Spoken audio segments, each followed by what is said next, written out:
ព័ត៌មានទី1នេះបាទព័ត៌មានទី1នេះគឺជាសេចក្តីរាយការណ៍របស់អាសារព័ត៌មាន Anadolu របស់ទូគីបានរាយការណ៍អំពីជំនួបរវាងលោករដ្ឋមន្ត្រីក្រសួងការបរទេសរបស់សហរដ្ឋអាមេរិកគឺលោក Marco Rubio ជាមួយនឹងរដ្ឋមន្ត្រីក្រសួងការបរទេសកម្ពុជាហើយនិងថៃណាក្នុងខណៈពេលដែលស្ថានភាពតាមព្រំដែននៅតានតឹងនៅឡើយហើយជំនុំនេះធ្វើឡើងនៅក្នុងប្រទេសហ្វីលីពីនពេលដែលអ្នកការទូតកម្ពុជាទាំងនោះចូលរួមកិច្ចប្រជុំរដ្ឋមន្ត្រីការបរទេសអាស៊ានព័ត៌មានទី2នេះគឺបច្ចុប្បន្នភាពអំពីតម្លៃប្រេងឆៅនៅទីផ្សារអន្តរជាតិឥឡូវនេះគឺកើនឡើងរហូតដល់ជាង$99ក្នុង1បារ៉ែលហើយបាទបន្ទាប់ពីមានការប្រកាសថាក្រុមហ៊ូទីបានបើកការវាយប្រហារទៅលើនាវាដឹកប្រេងរបស់ប្រទេសសាអូឌីអារ៉ាប៊ីបាទចំនួន2គ្រឿងហើយព័ត៌មានទី3គឺដោយសារតែមានបញ្ហាក្តៅនៅតំបន់មជ្ឈិមបូព៌ាគឺបណ្ដារដ្ឋមន្ត្រីការបរទេសរបស់អាស៊ានដែលកំពុងតែជួបប្រជុំគ្នានៅក្នុងប្រទេសហ្វីលីពីនបានចេញសេចក្តីថ្លែងការណ៍រួមអំពាវនាវឲ្យបើកចំហច្រកហមូសបាទពីព្រោះនេះជាការមួយធ្វើឲ្យប៉ះពាល់ទៅដល់សេដ្ឋកិច្ចតំបន់គឺតំបន់អាស៊ានតំបន់នឹងគឺប៉ះពាល់ខ្លាំងជាងគេហើយព័ត៌មានចុងក្រោយនេះគឺជាសេចក្តីរាយការណ៍របស់ទីភ្នាក់ងារសារព័ត៌មាន Reuters បានបញ្ជាក់ឲ្យដឹងអំពីការដែលអ៊ុយក្រែនបង្កើនការវាយប្រហារទៅលើក្រុមហ៊ុនលក់អនឡាញដ៏សំខាន់មួយរបស់រុស្ស៊ីដើម្បីបាទគេថាច្របាច់កសេដ្ឋកិច្ចរបស់រុស្ស៊ីហើយទន្ទឹមនឹងនោះដែរគឺលោករដ្ឋមន្ត្រីក្រសួងការបរទេសសហរដ្ឋអាមេរិកលោក Marco Rubio ក៏បានជួបជាមួយនឹងលោក Sergei Lavrov ដែលជារដ្ឋមន្ត្រីការបរទេសរបស់រុស្ស៊ីដើម្បីពិភាក្សាស្វែងរកវិធីយ៉ាងណាដើម្បីបញ្ចប់សង្គ្រាមរបស់រុស្ស៊ីនៅប្រទេសអ៊ុយក្រែនដែលខាងសហរដ្ឋអាមេរិកចាត់ទុកថាជាសង្គ្រាមដែលគ្មានន័យបាទនេះជាព័ត៌មានសំខាន់ដែលខ្ញុំចងក្រងសម្រាប់ប្រិយមិត្តទាំងអស់គ្នានៅក្នុងកម្មវិធីបច្ចុប្បន្នភាពអន្តរជាតិនៅថ្ងៃព្រហស្បតិ៍នេះបាទព័ត៌មានទី1នេះខ្ញុំសូមដកស្រង់ពីសារព័ត៌មាន Anadolu បាទទីភ្នាក់ងារ Anadolu ដែលបានរាយការណ៍អំពីជំនួបរបស់រដ្ឋមន្ត្រីការបរទេសសហរដ្ឋអាមេរិកជាមួយនឹងរដ្ឋមន្ត្រីការបរទេសរបស់កម្ពុជាហើយនិងថៃបាទបើតាមសេចក្តីរាយការណ៍នេះឲ្យដឹងថាលោករដ្ឋមន្ត្រីការបរទេសរបស់សហរដ្ឋអាមេរិកគឺលោក Marco Rubio បាទកាលពីថ្ងៃព្រហស្បតិ៍បានជួបប្រជុំដោយឡែកជាមួយនឹងអ្នកការទូតកម្ពុជារបស់ប្រទេសថៃនិងកម្ពុជាចំពេលដែលមានការតានតឹងតាមព្រំដែនកើនឡើងរវាងប្រទេសទាំងពីរបាទលោក Rubio បានជួបជាមួយនឹងរដ្ឋមន្ត្រីការបរទេសកម្ពុជាគឺលោកប្រាក់សុខុនហើយនឹងលោកសៀស័កភួងកិតកៅណាលោកសៀស័កភួងកិតកៅនៅខាងក្រៅកិច្ចប្រជុំរដ្ឋមន្ត្រីការបរទេសបាទការប្រជុំរដ្ឋមន្ត្រីការបរទេសនៃសមាគមប្រជាជាតិអាស៊ីអាគ្នេយ៍ហៅថាអាស៊ាននៅទីក្រុងម៉ានីលរដ្ឋធានីនៃប្រទេសហ្វីលីពីនបាទហើយបាទប្រទេសទាំងពីរគឺកម្ពុជាហើយនិងថៃបានចុះហត្ថលេខាលើកិច្ចព្រមព្រៀងសន្តិភាពមួយកាលពីខែមេសាកាលពីខែតុលាឆ្នាំមុននៅរដ្ឋធានីកូឡាឡាំពួរប្រទេសម៉ាឡេស៊ីបាទក្រោមវត្តមានរបស់លោកប្រធានាធិបតីសហរដ្ឋអាមេរិកគឺលោក Donald Trump និងនាយករដ្ឋមន្ត្រីម៉ាឡេស៊ីលោក Anwar Ibrahim បន្ទាប់ពីមានការប៉ះទង្គិចគ្នាដល់សាហាវនៅតាមព្រំដែនលោក Rubio បាននិយាយថាលោកបានជួបជាមួយនឹងសមាភាគីគឺកម្ពុជាគឺលោកប្រាក់សុខុនបាទលោកប្រាក់សុខុនដើម្បីពិភាក្សាអំពីរបៀបដែលកិច្ចសហប្រតិបត្តិការរបស់ប្រទេសទាំងពីរអាចជំរុញនៅសុវត្ថិភាពនិងសន្តិសុខរួមទាំងតាមរយៈការប្រយុទ្ធប្រឆាំងនឹងមជ្ឈមណ្ឌលបោកប្រាស់និងការអនុវត្តកិច្ចព្រមព្រៀងសន្តិភាពទីក្រុងកូឡាឡាំពួរបាទនេះបើយោងតាមសេចក្តីថ្លែងការណ៍ខ្លីមួយតាមរយៈបណ្ដាញសង្គម X ដែលលោកបានបង្ហោះបាទនេះគឺនៅក្នុងរូបភាពហ្នឹងខ្ញុំបានដាក់ជូនដោយឡែកអ្នកនាំពាក្យក្រសួងការបរទេសរបស់សហរដ្ឋអាមេរិកគឺលោក Tommy Pickett បានថ្លែងថាលោករដ្ឋមន្ត្រីការបរទេស Marco Rubio បានជួបជាមួយនឹងឧបនាយករដ្ឋមន្ត្រីការបរទេសកម្ពុជា លោកប្រាក់សុខុននៅទីក្រុងម៉ានីលដើម្បីពិភាក្សាអំពីកិច្ចសហប្រតិបត្តិការរវាងសហរដ្ឋអាមេរិកនិងកម្ពុជាទាំងទ្វេភាគីនិងតាមរយៈអាស៊ានលោករដ្ឋមន្ត្រី Rubio បានថ្លែងអំណរគុណដល់ឧបនាយករដ្ឋមន្ត្រីប្រាក់សុខុនចំពោះទូនាទីរបស់កម្ពុជាក្នុងនាមជាអ្នកសម្របសម្រួលអាស៊ានរបស់សហរដ្ឋអាមេរិកលោករដ្ឋមន្ត្រី Rubio និងលោកប្រាក់សុខុនបានបញ្ជាក់ជាថ្មីនៅការបដិញ្ញាចិត្តរួមគ្នាក្នុងការអនុវត្តកិច្ចព្រមព្រៀងសន្តិភាពទីក្រុងកូឡាឡាំពួរនិងពង្រឹងកិច្ចសហប្រតិបត្តិការអនុវត្តច្បាប់ព្រមទាំងការលើការបង្ក្រាបមជ្ឈមណ្ឌលបោកប្រាស់ដើម្បីការពារជនជាតិអាមេរិកនិងកម្ពុជាបាទដែលឡែកនោះគឺខាងលោករដ្ឋមន្ត្រីក៏បានជួបជាមួយនឹងលោករដ្ឋមន្ត្រីការបរទេសរបស់ថៃផងដែរដែលលោកបានហៅថាជាកិច្ចប្រជុំដ៏អស្ចារ្យជាមួយនឹងសមាជិកថៃគឺលោកសៀស័កភួងកិតកែវលោកបានសរសេរនៅក្នុងសារដាច់ដោយឡែកមួយបន្ទាប់ពីកិច្ចប្រជុំជាមួយនឹងលោកសៀស័កថាគឺជាការជំរុញភាពជាដៃគូជាង190ឆ្នាំបាទរបស់យើងជាមួយនឹងដែលមានចំណងការពីជាតិកាន់តែរឹងមាំវឌ្ឍនភាពលើពាណិជ្ជកម្មទៅវិញទៅមកនឹងការបដិញ្ញាចិត្តជាបន្តបន្ទាប់ចំពោះកិច្ចព្រមព្រៀងសន្តិភាពដែលសម្របសម្រួលដោយលោកប្រធានាធិបតីត្រាំបាទអញ្ចឹងគឺបានន័យថាសហរដ្ឋអាមេរិកនៅចាប់អារម្មណ៍ទៅលើកិច្ចព្រមព្រៀងនេះកិច្ចប្រជុំទាំងនេះកើតឡើងចំពេលមានភាពតានតឹងព្រំដែនរវាងកម្ពុជានិងថៃខណៈដែលកម្ពុជាបានដាក់ការតវ៉ាការទូតជាផ្លូវការមួយផ្សេងទៀតប្រឆាំងនឹងទីក្រុងបាងកកកាលពីថ្ងៃពុធដោយចោទប្រកាន់កងកម្លាំងថៃថាបានសាងសង់ផ្លូវថ្មីនិងដាក់លូបន្លានៅក្នុងទឹកដីកម្ពុជាដែលថៃកាន់កាប់ក្នុងខេត្តឧត្តរមានជ័យនេះបើយោងតាមកាសែតប្រចាំថ្ងៃគឺកាសែតភ្នំពេញប៉ុស្តិ៍ទោះជាយ៉ាងណាក៏ដោយរដ្ឋមន្ត្រីការបរទេសថៃលោកសៀស័កបាននិយាយថាកម្ពុជាបានបិទទ្វារសម្រាប់ការចរចាទ្វេភាគីលើចំនួនព្រំដែនសមុទ្រនិងដីគោកដោយសារតែបន្តការផ្សះផ្សាដោយបង្ខំក្រោមអនុសញ្ញាអង្គការសហប្រជាជាតិស្ដីពីច្បាប់សមុទ្រនេះបើតាមកាសែត Thai Inquirer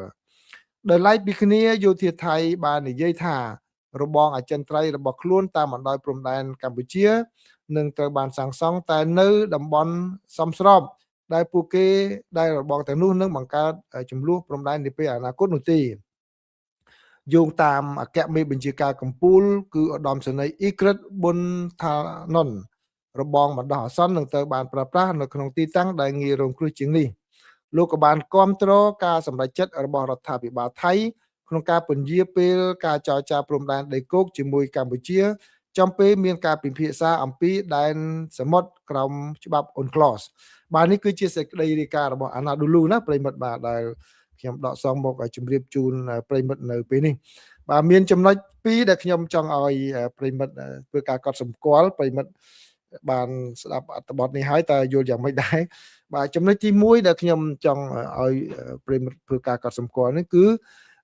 លោករដ្ឋមន្ត្រីក្រសួងការបរទេសរបស់សហរដ្ឋអាមេរិកពេលដែលជួបជាមួយនឹងកម្ពុជាហើយនិងថៃណាសមាជិកកម្ពុជានិងថៃហ្នឹងគឺនៅតែលើកឡើងអំពីកិច្ចព្រមព្រៀងទីក្រុងកូឡាឡាំពួរដដែលបាទអញ្ចឹងដូច្នេះដូចដែលខ្ញុំបានជម្រាបជូនប្រិមិត្តមកហើយគឺសហរដ្ឋអាមេរិកបានធ្វើអ្វីមួយគឺនៅបន្តធ្វើដូច្នេះកិច្ចការប្រចាំធ្វើបច្ចុប្បន្នភាពហ្នឹងគឺបកគលមកឲ្យខាងស្ថានទូតទៅធ្វើការជាមួយនឹងប្រទេសសម័យទាំងសងខាងហ្នឹងបាទការដែលខ្ញុំលើកឡើងនេះគឺគ្រាន់តែចង់រំលឹកប្រាប់ប្រិមិត្តឲ្យបានដឹងពេលដែលលោកត្រាំអញ្ជើញទៅហ្នឹងគឺមានមតិលើកឡើងរិះគន់បាទមិនថានៅក្នុងមជ្ឈដ្ឋានកម្ពុជាទេគឺខាងអន្តរជាតិផងដែរណាគឺគេចាត់ទុកថាលោកត្រាំអញ្ជើញទៅនឹងគ្រាន់តែថតរូបថតអីលោកទៅបាត់ឲ្យលោកភ្លេចបាត់ឲ្យលោកមិនគិតអត់ទេបាទពេលនេះខ្ញុំខំបញ្យល់ដែរថាអត់ទេរបៀបធ្វើការរបស់សហរដ្ឋអាមេរិកគឺបាទគេមានរឿងច្រើនដែលបដោតក៏ប៉ុន្តែក៏គេបាទផ្ដល់អំណាចឲ្យសិទ្ធិនឹងដល់មកខាងក្រោមដើម្បីធ្វើការជាពិសេសកិច្ចការនេះជារឿងអាស៊ានប៉ុន្តែសហរដ្ឋអាមេរិកមិនភ្លេចទេឥឡូវឃើញទេបាទលោក Rubio លោកអញ្ជើញទៅលោកនៅនិយាយរឿងនឹងដដែលណាអញ្ចឹងខ្ញុំជម្រាបជូនប្រិយមុនពីមុនមកយ៉ាងម៉េចឥឡូវនេះឃើញនៅដដែលឃើញទេហើយអ្នកដែលថាទៅតែថតរូបហ្នឹងឥឡូវហ្នឹងគឺប្រហែលជាគាត់លែងធ្វើអត្ថាធិប្បាយទៀតហើយពួកនៅមជ្ឈដ្ឋានបរទេសណាបាទចំណុចទី2 ប្រិមិត្តឃើញថៃគាត់លាក់ក្បាលលេខគូនបាទលាក់ក្បាលលេខគូននឹងយ៉ាងម៉េចគឺលោករដ្ឋមន្ត្រីក្រសួងការបរទេសថៃបាទគាត់ដូរចំហចុះឡើងលើកទី1គាត់ថាបិទច្រកទ្វារលែងចរចាដោយសារតែកម្ពុជាប្រាក់ UNCLOS បាទក្រោយពីកម្ពុជាប្រតិកម្មមកគាត់ថាកម្ពុជាទេជាអ្នកបិទទ្វារបាទជាអ្នកបិទទ្វារទេមិនចរចាព្រំដែនគោកអញ្ចឹងមកបាទប៉ុន្តែឥឡូវលើស្ដាប់សម្ដីមេបញ្ជាការកម្ពុជារបស់ថៃមើលគាត់និយាយថាម៉េចគាត់ថាលោកបើយោងតាមអត្ថបទរបស់អាណាឌូលូហ្នឹងណាបាទគាត់ថាលោកក៏បានគ្រប់គ្រងការសម្រេចចិត្តរបស់រដ្ឋាភិបាលថៃក្នុងការពន្យាពេលការចរចាព្រំដែនដីគោកជាមួយនឹងកម្ពុជាចំពេលមានការពិភាក្សាអំពីដែនសមុទ្រក្រោមច្បាប់ UNCLOS ឃើញទេបាទអញ្ចឹងបានន័យថាគាត់ខាងទាហានគាត់និយាយតាមត្រង់អត់មានការទូតផ្លេបផ្លប់លោតចុះលោកឡើងដោយលោកភូមិកិតកែវបាទព្រោះបញ្ជាពីលើមកគាត់ថាអូខេខាងរដ្ឋាភិបាលគេផ្អាកសិនអញ្ចឹងគាត់និយាយតាមហ្នឹងទៅឃើញ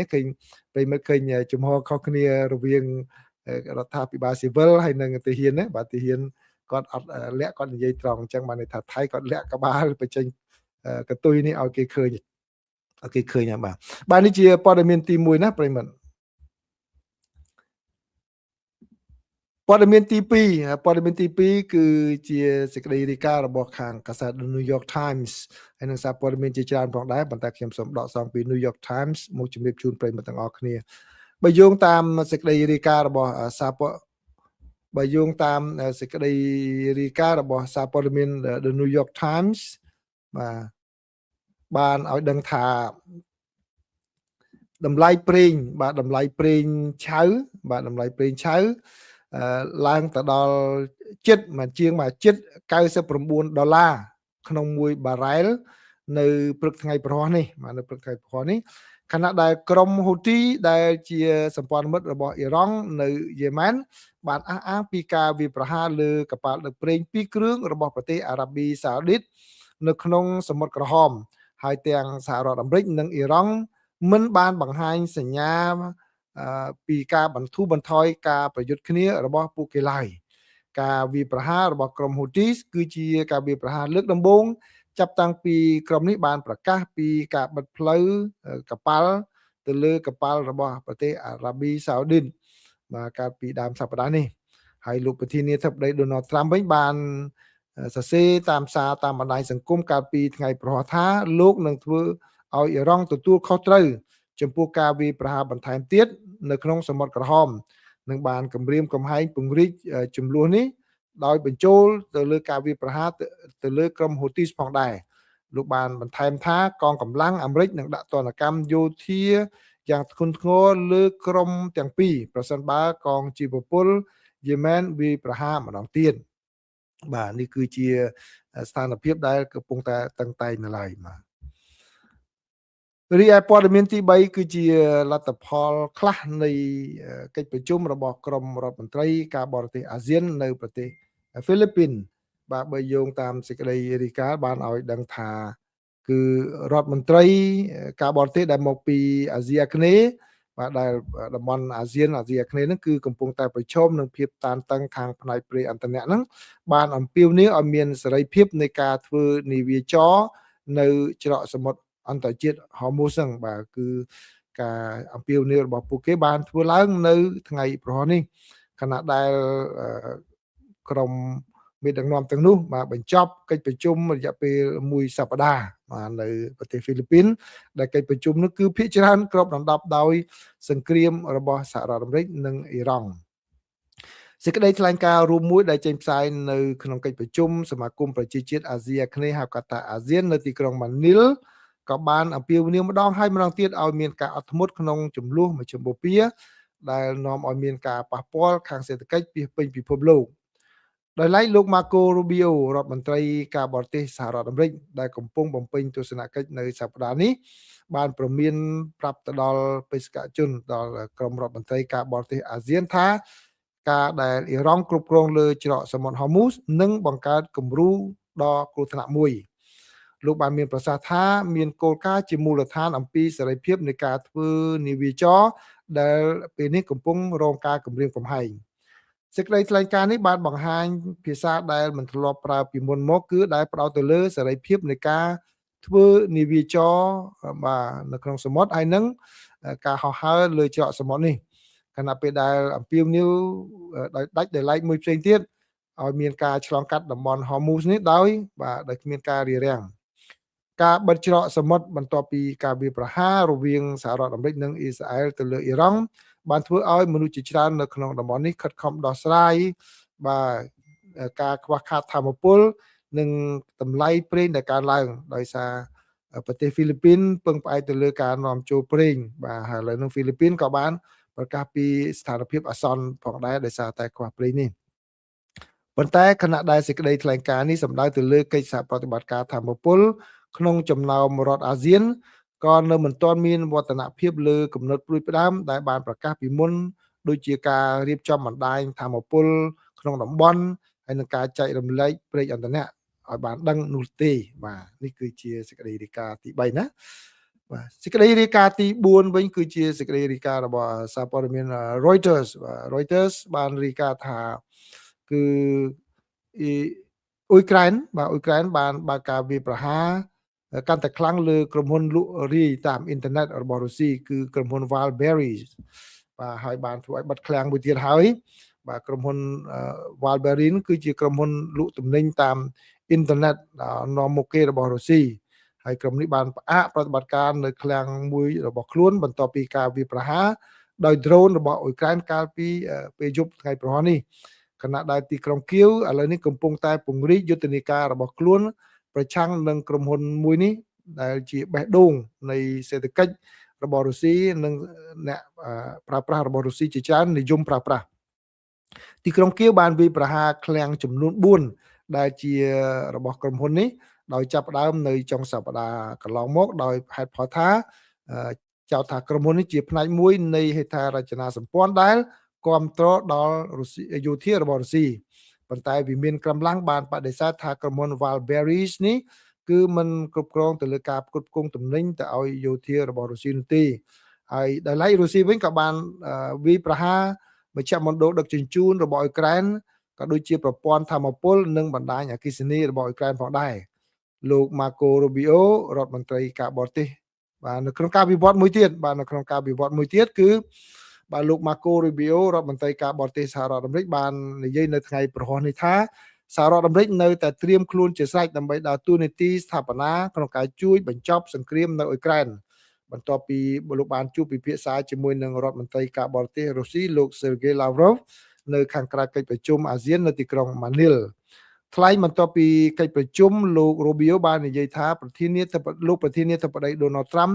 បានបញ្ជាក់យ៉ាងច្បាស់ថាសហរដ្ឋអាមេរិកត្រៀមខ្លួនជាស្រេចដើម្បីជួយសម្រួលដល់ការបញ្ចប់សង្គ្រាមគ្មានន័យនេះប្រសិនបើមានឱកាសលោកបានមានប្រសាសន៍បន្ថែមថាទីក្រុង Washington បានបញ្ជូនសារនោះទៅកាន់ទីក្រុង Moscow ខណៈដែលរុស្ស៊ីបដិសេធមិនបញ្ជាក់អំពីជំហររបស់រុស្ស៊ីក្នុងអំឡុងពេលកិច្ចពិភាក្សាគ្នានោះទេហើយក្រោយមកលោក Lavrov បានបញ្ជាក់ឡើងវិញថាជំហររបស់ខ្លួនគឺរុស្ស៊ីត្រៀមខ្លួនក្នុងការដោះស្រាយចំនួនខាងនយោបាយហើយនឹងតាមរយៈការទូតហើយសេចក្តីថ្លែងការណ៍របស់ក្រសួងការបរទេសរបស់រុស្ស៊ីបាននិយាយថាលោកបានប្រាប់លោក Rubio ថាទីក្រុងមូស្គូនៅតែបញ្ញាចិត្តចំពោះសំណើដែលដាក់ចេញដោយលោកប្រធានាធិបតីរុស្ស៊ី Vladimir Putin ទៅដល់លោក Trump ដែលបានធ្វើឡើងនៅក្នុងកិច្ចប្រជុំកាលពីខែសីហាឆ្នាំ2025នៅរដ្ឋ Alaska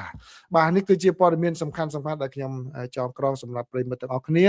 នៅក្នុងកម្មវិធីបច្ចុប្បន្នភាពអន្តរជាតិនេះបាទបើចឹងសូមចប់ការផ្សាយព័ត៌មានតាមនេះបាទឥឡូវសូមកលេចមកប្រិយមិត្តគេលោកមានអ្នកសួរសំណួរឬក៏ខ្ញុំមិនទាន់បានជម្រាបសួរបាទធៀមវុធីជំរាបសួរស៊ូសុគឿនជំរាបសួរពេជ្រសូលីពួកថៃនិយាយលឹបតើលោកតាមជឿពួកថៃដែរឬទេលោកបាទបើមិនជឿបើគេជឿគេមិននិយាយរឿងហ្នឹងចាត់ទុករឿងហ្នឹងចោលហើយដោយសារតែគេជឿហ្នឹងហើយបាទគេនៅនិយាយរឿងហ្នឹងបាទដោយសារតែគេដឹងថាថៃនៅតែឈ្លានពានកម្ពុជាហ្នឹងហើយបាន